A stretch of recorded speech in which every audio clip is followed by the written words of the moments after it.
Bah alors, Florian. Ah, c'est dur, vraiment. Летать мне по кайфу люди. Она лейла, моё самбо. Она моя сальса, моё танго. Она лейла, моё самбо. Она моя сальса, моё танго.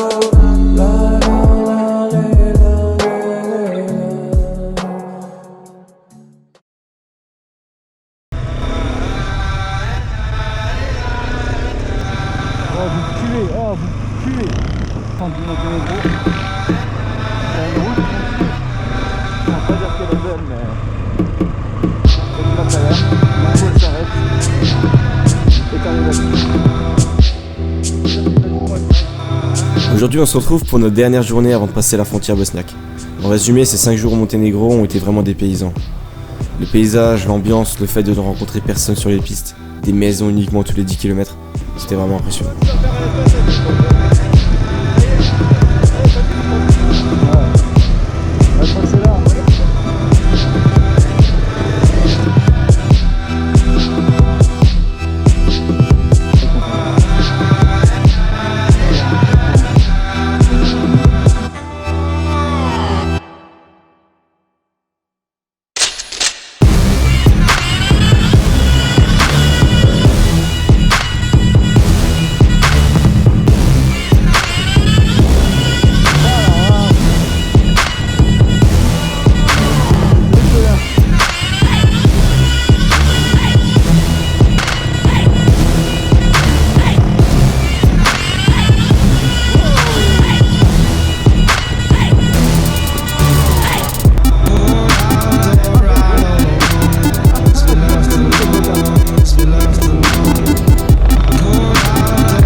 Petite frayeur sur ma moto, un voyant rouge qui m'apparaît sans raison apparente, mais après plusieurs redémarrages, j'ai plus eu de problème.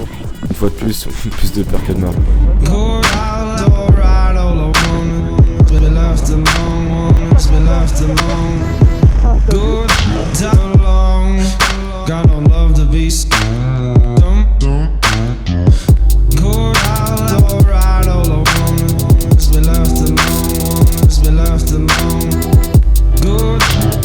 On passe la frontière sans accroc et on se dirige vers Čentist.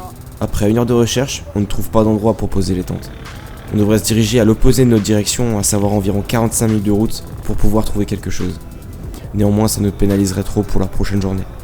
Du coup, on trouve un camping et un bungalow disponible pour nous. Avec le séjour à Dubrovnik en Croatie, je pense qu'on s'est un peu lassé des tentes tous les soirs. Et vu qu'on a quand même enchaîné 11 jours d'affilée dans les tentes, au niveau budget, on est assez large pour pouvoir se faire vraiment plaisir. Et puis déjà, si on prend un bungalow, autant se faire plaisir et un bon resto.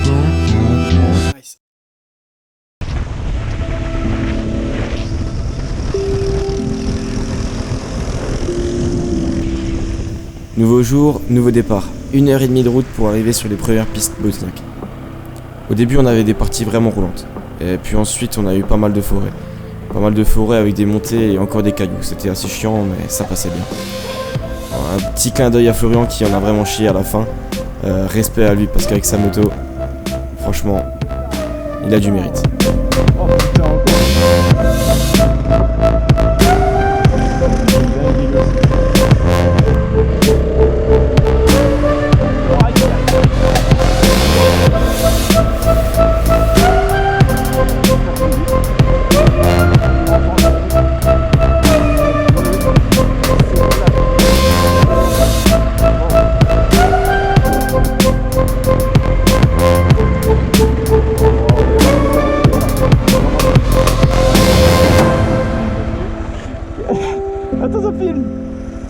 t'appelle. On t'appelle le pivert.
Après ces rudes obstacles, on va faire le plein sur Mostar, pour se ravitailler, manger et repartir de plus belle direction Lucomir.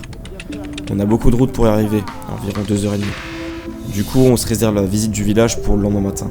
On va dormir alors qu'on est très haut et avec de sacrées bourrasques devant. Mais je pense que tu nous connais assez bien pour savoir que ça va pas nous arrêter.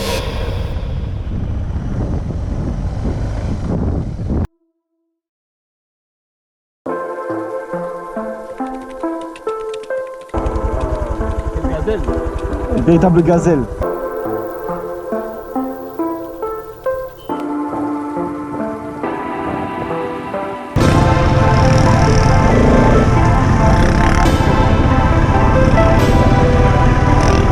Réveil plus qu'agréable avec une vue comme celle-ci. On se met tranquillement en jambes ce matin avec des pistes vraiment plaisantes.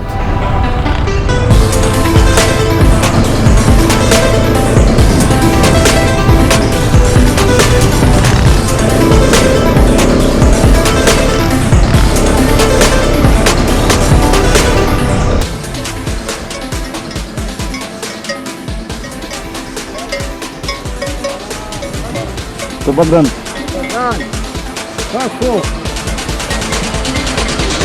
Allez, ça c'est Le- chaud.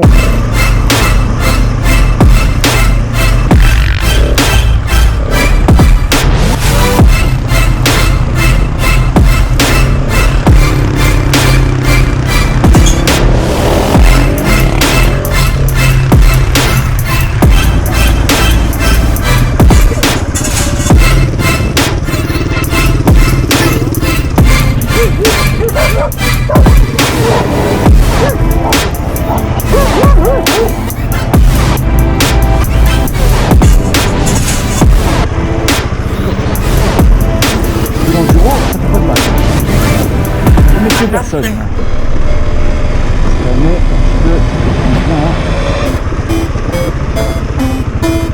ça c'est une tombe musulmane.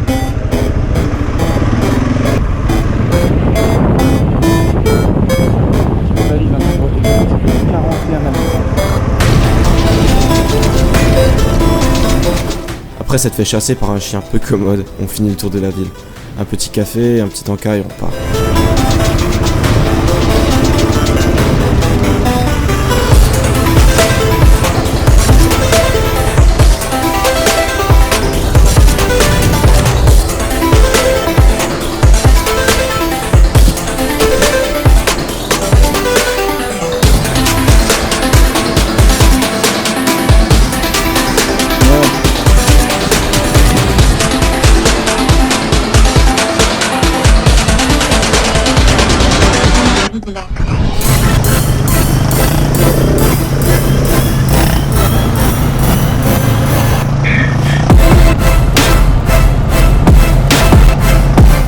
Ce soir et pour la deuxième fois dans cet épisode, on prend encore un petit appartement.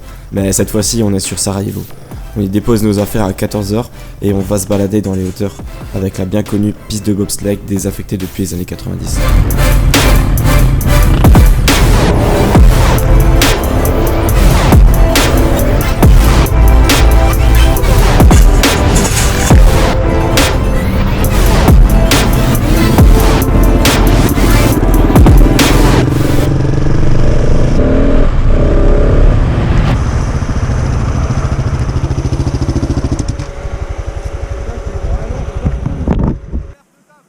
Ouais, mais après, ça va? Ouais. Ouais, fais ça, ouais.